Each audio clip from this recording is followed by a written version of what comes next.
Bonsoir à tous et bienvenue à Perspective. À Rome ce matin, le pape François a livré sa catéchèse habituelle devant une foule de monde rassemblée place Saint-Pierre pour l'audience générale. Le pape a encore une fois parlé de miséricorde, cette fois-ci en s'arrêtant sur le récit de Moïse et la fuite d'Égypte. Dieu n'est pas resté indifférent à la souffrance de son peuple, il est intervenu pour le sauver. Voici un résumé de sa catéchèse.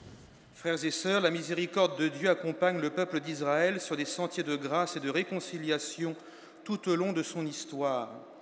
Quand les Hébreux sont sur le point de succomber, le Seigneur intervient par la médiation de Moïse et les sauve. La miséricorde ne peut pas rester indifférente aux souffrances des malheureux. Dieu écoute et intervient pour sauver, il répond et prend soin de ceux qui crient leur désespoir. Dieu propose une relation d'amour particulier, exclusif, privilégié avec son peuple. La miséricorde du Seigneur rend l'homme précieux à ses yeux comme une richesse personnelle qui lui appartient, qu'il garde et dans laquelle il se complaît. Cependant, ces merveilles de la miséricorde divine s'accomplissent pleinement en Jésus qui, par son sang, détruit notre péché et nous rend enfants de Dieu. Dans quelques jours, un colloque international se tiendra à l'Université pontificale grégorienne à Rome pour les prêtres. Du 4 au 6 février prochain, ils seront réunis autour du thème du célibat sacerdotal, un chemin de liberté. Ils réfléchiront sur ce thème grâce aux écrits des conciles et des pères de l'Église et en s'appuyant sur les Saintes Écritures. Des membres de la Curie donneront des conférences. Le colloque aura lieu 2 jours après la clôture officielle de l'année pour la vie consacrée au Vatican. En octobre 2016, le pape François ira en Suède pour le 5e centenaire de la Réforme. Une célébration œcuménique est prévue entre l'Église luthérienne et catholique à Lund. Elle sera présidée par le pape ainsi que le président et le secrétaire général de la Fédération luthérienne mondiale. Celui-ci a annoncé qu'ils anticipent cette commémoration dans un esprit de responsabilité œcuménique. D'autres responsables religieux ont affirmé que ce sera l'occasion de célébrer la foi profonde qui les unit. En 2013, un document d'étude a été publié du conflit à la communion sur le dialogue luthérano-catholique, publié en prévision de la célébration des 500 ans de la Réforme.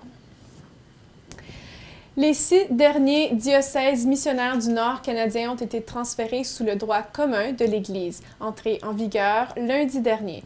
Le pape François a approuvé le changement de statut de ces diocèses, auparavant sous la juridiction de la Congrégation pour l'évangélisation des peuples.